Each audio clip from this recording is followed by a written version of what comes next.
Please note, The Phantom Lover was published in 1921 and may contain period-typical racism, sexism, or other disquieting content.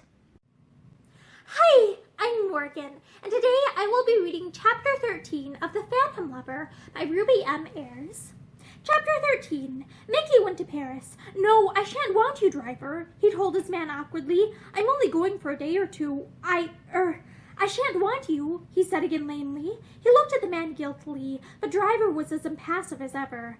"Very good, sir," he said. He could not understand what had happened to Mickey. As a rule, he refused even to take his own railway ticket or speak to a porter. This new independence worried him. But Mickey went off cheerfully enough. He rang June up at her club the morning he started and told her he was really going. He heard her cheery laugh across the telephone. "Ah, Mickey, you're not up to any mischief." "As if I should be," he answered with dignity. "I wouldn't trust you," she said promptly. "However, have a good time, and if you see the Phantom Lover, you might push him into the scene for me." "I'll remember," Mickey said grimly. He hesitated. "Everything all right?" he asked. She echoed his words, not understanding. "Everything all right? Do you mean the swindle?" "Oh, yes, it's going fine, thank you. I had another order from those American export people this morning." "Good, and Miss Shepstone gone?" "No, she's going on Saturday. Sickening, isn't it?" "I don't think she'll stay long," Mickey said soothingly. "It won't do her any harm to see how she likes it. Well, goodbye." He stood for a moment after he had hung up the receiver, staring at it. He wished he had not arranged to go to Paris. Supposing Action took it into his head to come back while he was away. Supposing he went home and found Esther there. He tried to believe that it was not at all likely, but at the last moment, as he got into the train and received his ticket from the solemn driver, Mickey said, "You know where to find me if anything happens, if anything should be the matter." "Yes, sir." Driver raised wooden eyes to his master's face. "Was you expecting anything to happen, sir?" He asked stolidly. Mickey got red. No, you fool." "Very good, sir," Driver retorted, unmoved. And so Mickey went to Paris. It was dark when he got there, and he drove at once to a small and unpretentious hotel in a narrow side street, where he had never been before, but of which he had heard from Phillips. After all, it was only for a few nights. He did not want to stay in Paris long. Paris always bored him, but he made a little grimace as he looked up at the windows of the hotel. It certainly was a rotten-looking little show, he thought as he followed the concierge into the hall. This, too, was small and unpretentious, with a polished floor and wicker chairs scattered about. There was a kind of winter garden leading from the lounge, where a few neglected palms and ferns were struggling for an existence, and the whole place was silent. Almost deserted. Mickey was too late for dinner, but a smiling host, with a short dark beard, assured him that he could have a most excellent supper in less time than he would enumerate of what that supper would consist. Mickey said he didn't care what it was. He followed his suitcase up the wide, shallow stairs to a quaint little room with a low ceiling and polished floor. He was beginning to feel more at home after all. One could be quiet here and not be eternally running up against people whom one knew. He felt more cheerful when he went down to his supper. He asked the waiter if there were many people staying there. His tone of voice sounded as if he sincerely hoped there were not, and the waiter tactfully submitted that the place was almost empty. Mickey proceeded with his supper. It was nearly 10 o'clock, but he went out into the lounge when he had finished and sat down at a table in one of the most secluded corners. There were pen and ink and a supply of hotel notepaper, which Mickey looked at with great satisfaction before he took up a pen, carefully examined the nib, squared his elbows, and began to write. "My darling." Mickey wrote the words hurriedly and covered them over with a sheet of blotting paper as if they made him feel guilty. I thought I should have been leaving Paris before now, but have been delayed. I shall be staying here till the end of the week, and am writing this so that you can let me have a letter before I leave. I hope you have received both my other letters safely, and are quite well and as happy as possible, seeing that we cannot be together. He sat back for a moment and looked at this frowningly. Then he wrote on hurriedly. I want you to miss me, you see. I want you to feel as I do, that there is only one thing to look forward to, and that is when we shall be together again. Dearest, it seems now that I have never really told you how well I love you. Some day, if all that I wish for comes true, I will tell you the many things you would not let me say when we were last together. Mickey's pen flew easily enough.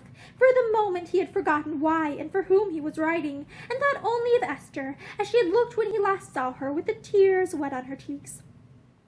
Write to me as soon as you get this, so that I may have a letter to take with me when I leave.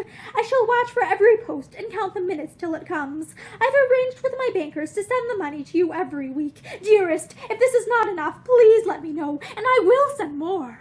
Mickey scratched out the last 5 words, finally rewriting the whole page to add, Let me know, and we must see what can be done. I cannot bear to think that you are wanting anything which it is in my power to give you. Tell me all about yourself, if you are well and happy, and how often you think of me. I shall write again soon, perhaps, tomorrow. Till then, and forever, I am always yours, Mickey.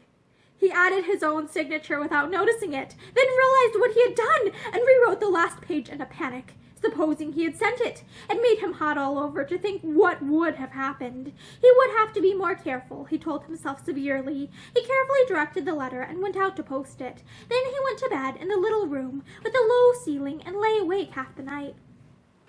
Now the letter had gone, he wished he had never sent it. After all, it was cheating Esther. It was not fair to make her write to him. He felt that he had behaved like a cur. He tossed and turned from side to side.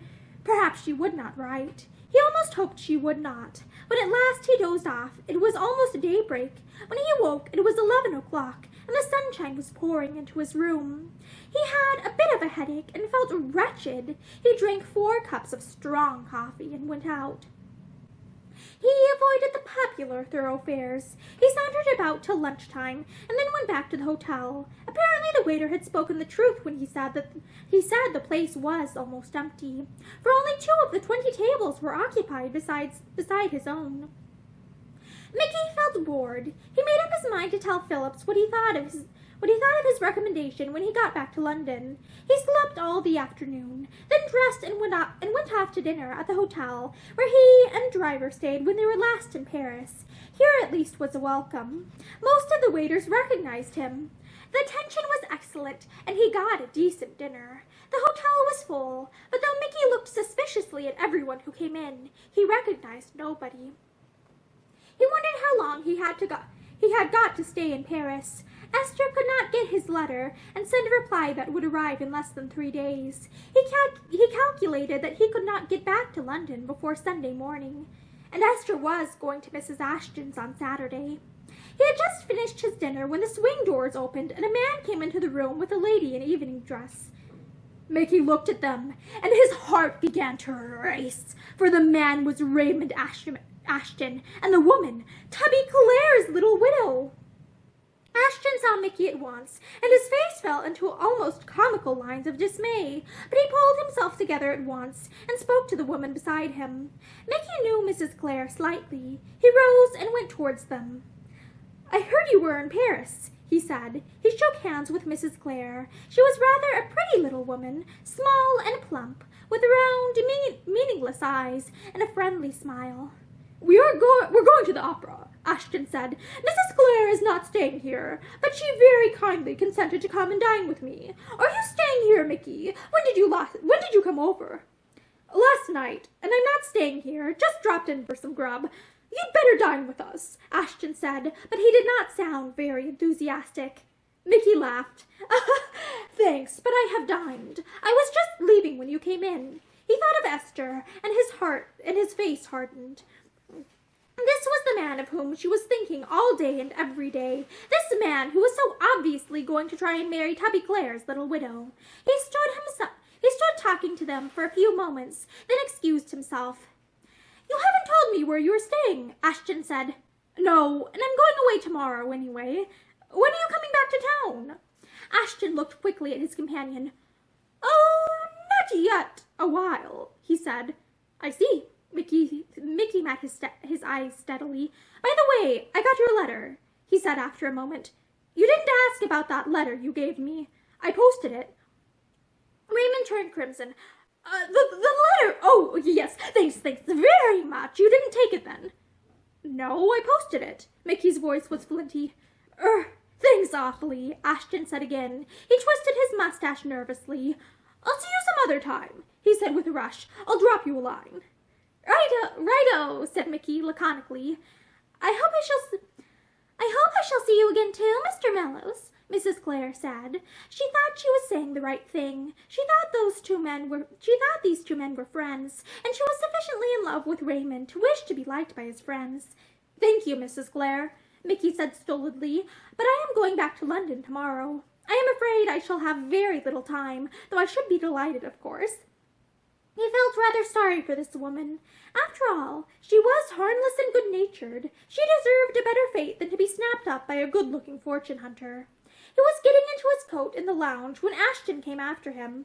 He looked worried and abashed. He asked a hurried question. Everything's all right, Mickey? Lolly, I thought from the way you looked just now, she's all right, My dear chap, how should I know? She never answered my letter, though I sent the money, as you wished. I thought you would have heard. I told you I didn't mean to write. I said that I wanted the whole affair cut out, Ashton said irritably. Mickey made no response. She's sure to be all right anyway, Ashton said after a moment. If she hadn't, I should have heard, Mickey looked at him coolly. You rather sound as if you were expecting to hear she'd done something foolish, jumped off Waterloo Bridge or something, he said dryly. Ashton laughed. Well, you never know, he said heartlessly. Women are such queer creatures. And Lolly was so excitable. She said more than once that she'd do away with herself. It's all rot, of course, but... What did you say? Nothing, said Mickey curtly. Good night. He turned on his heel and went out. And that is the end of chapter 13 of The Phantom Lover by Ruby and Ayres. And I hope that you will listen to more of this book with me in the future. Have a great day.